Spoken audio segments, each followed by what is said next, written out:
വള്ളുവനാടൻ ഗ്രാമീണ പ്രദേശങ്ങളിൽ ഇന്നും തലയുയർത്തി നിൽക്കുന്ന പ്രദേശമാണ് തൂത. കുന്തിപ്പുഴയും കടന്ന് തൂതപ്പുഴയിലെത്തുന്ന ഓരോ തുള്ളിയും രുചിക്കുന്നത് മതസാഹോദര്യത്തിൻ്റെതാണ്. ഒരു ഭാഗത്ത് പള്ളി മിനാരങ്ങളിൽ നിന്ന് വാങ്കൊലികളാണെങ്കിൽ മറുഭാഗത്ത് അമ്പലങ്ങളിൽ നിന്നുയരുന്ന പ്രാർത്ഥനാ ഗീതങ്ങളാണ്. പഴമയെ അതേപടി താങ്ങി നിർത്തുന്ന പാലമുണ്ട് തൂതപ്പുഴയ്ക്ക് കുറുകെ. പാലക്കാടും മലപ്പുറവും കഥ പറയുന്ന ഇടവും കൂടിയാണ് തൂത.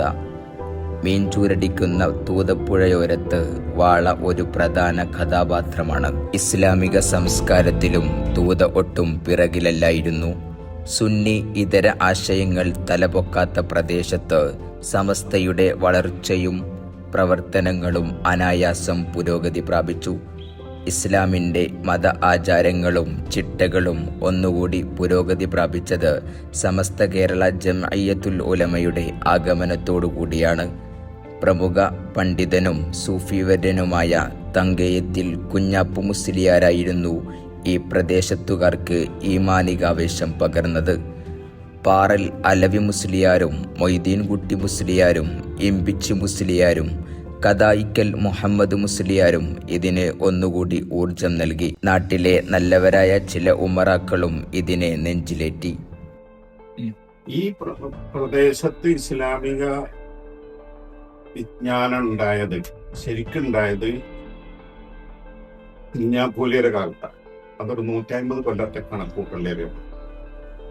അതിലാണ് കുഞ്ഞാപ്പൂലിയർ, ഇമ്പിച്ചി മൂലിയർ, അലിവി മൂലിയർ, ഇവിടെ ഒരു അലവി മൂലിയർ പാർലിയിലുണ്ടായിരുന്നു, മീതിൻകുട്ടി മൂലിയർ, ഇങ്ങനെ കുറച്ച് മൂല്യന്മാർ, ഇവരെ കുറച്ച് മാത്രം മൂല്യന്മാരുണ്ടായിരുന്നു. ഇസ്ലാമിക ദഅവത്ത് ഇത്ര ഇവിടെ എന്നാൽ കുറച്ച് ആളുകളൊക്കെ ഇവിടെ വന്നിട്ടാണ് ഓതിയിട്ടുള്ളത്.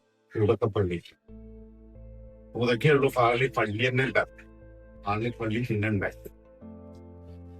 ആദ്യ പള്ളി ഉണ്ടാക്കിയതിന് ശേഷം മൊയ്തീൻകുട്ടിയുടെ അന്ന് അവിടുത്തെ കാദിയറിന്റെ മൂത്ത മകൻ മുഹമ്മദ് മുസ്ലിയാരെയാണ് ഇവിടെ. അങ്ങനെ 2 മാരിലും മൊയ്തീൻകുട്ടിയുടെ 1926 സമസ്ത സ്ഥാപിച്ചതോടെ പ്രഥമ മുഷാവറ അംഗമായും തങ്കയത്തിൽ കുഞ്ഞാപ്പു മുസ്ലിയാർ പ്രവർത്തിച്ചു. തൃശൂർ ജില്ലയിലെ വെട്ടിക്കാട്ടിരിയിൽ ദർസ് നടത്തിയ അദ്ദേഹത്തിന് ഒരുപാട് ശിഷ്യന്മാരുണ്ട്. പിന്നെ സമസ്തയിലേക്ക് അന്വേഷിച്ചപ്പോ ഏത് വിഷയത്തിനും ഉപരിക്ക് പ്രധാനമായ പാണ്ഡിത്യണ്ടായിരുന്നു. പിന്നെ വിനയാനല്ലേ മുഹമ്മദ് റഹ്മാനിന്റെ ദിനംശമെല്ലാം ആ നടത്തായിരുന്നു. ഇപ്പൊ നടത്തുന്നതാണ് ഇപ്പൊ അന്വേഷണം കിട്ടിയത്. വളരെ അള്ളാന്റെ അഭിമാനം നടക്കുക വളരെ നിസ്സാരമായിട്ടല്ലേ ആ നടത്താൻ. അദ്ദേഹത്തിന്റെ ശിഷ്യന്മാരിൽ പ്രധാനിയും സമസ്ത മുഷാവറ മെമ്പറുമായിരുന്ന ഇമ്പിച്ചി മുസ്ലിയാരും തൂത പ്രദേശത്തുകാരനാണ്. ജനനം തൂതയിലാണെങ്കിലും തൻ്റെ ഗുരുനാഥനായ കുഞ്ഞാപ്പു മുസ്ലിയാരുടെ നിർദ്ദേശപ്രകാരമാണ് വെട്ടിക്കാട്ടിരിയിൽ ജീവിതം തുടരുന്നത്. എങ്കിലും തൂതയുടെ ആത്മീയ പുരോഗതിക്ക് മിക്ക സമയവും ഊർജം നൽകി മഹാനവറുകൾ ഈ പ്രദേശത്തോടുള്ള ബന്ധം ഊട്ടിയുറപ്പിച്ചു. യത്തീംഖാനയിൽ അതിൻ്റെ എല്ലാ പ്രവർത്തനത്തിനും ഉണ്ടായിരുന്നു. ഒരു യോഗത്തിന് ഞാനും ഇമ്പിച്ചി മുസ്ലിയും മുഹമ്മദ് അലി ശിഹാബ് തങ്ങൾ പിന്നെ ഉണ്ടായിരുന്നു ആ യോഗത്തിൽ. യത്തീംഖാനൻ്റെ പിന്നെ തൃശ്ശൂർ ജില്ലയിലായിരുന്നു മൂപ്പര് കൂടുതൽ സമസ്തന്റെ പ്രവർത്തനം. സമസ്തന്റെ മുഷാവറ അംഗത്തിലുണ്ട്. പിന്നെ പരീക്ഷാ ബോർഡിലൊരാളായിരുന്നു. ജാമ്യന്റെ പരീക്ഷാ ബോർഡിലൊരാളും ആയിട്ട് മൂപ്പര് പ്രവർത്തിച്ചിട്ടുണ്ട്. കദായിക്കൽ മുഹമ്മദ് മുസ്ലിയാരുടെ ദർസ് സംവിധാനമായിരുന്നു ഇസ്ലാമിക വിദ്യാഭ്യാസ മുന്നേറ്റത്തിന് ഈ പ്രദേശത്ത് വേരുറപ്പിച്ചത്.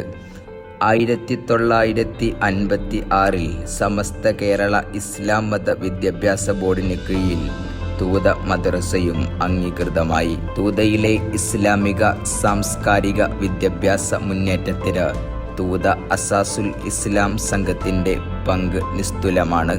പാണക്കാട് PMSA പൂക്കോയത്തങ്ങൾ മുതൽ ഒരുപാട് മഹാന്മാർ നേതൃത്വം നൽകിയ സംഘം തൂതയിൽ യതീം മക്കളുടെ സംരക്ഷണം ഏറ്റെടുത്തുകൊണ്ട് അനാഥ അഗതി മന്ദിരത്തിന് 1972 തുടക്കം കുറിച്ചു. ഒരുപാട് നിർധരരായ കുട്ടികളുടെ സംരക്ഷണം ഏറ്റെടുക്കുന്നതോടൊപ്പം സമസ്ത കേരള ജംഇയ്യത്തുൽ ഉലമക്ക് കീഴിലുള്ള വാഫി സംവിധാനത്തിന് അസാസുൽ ഇസ്ലാം സംഘം ബീജാഭാവം നൽകി.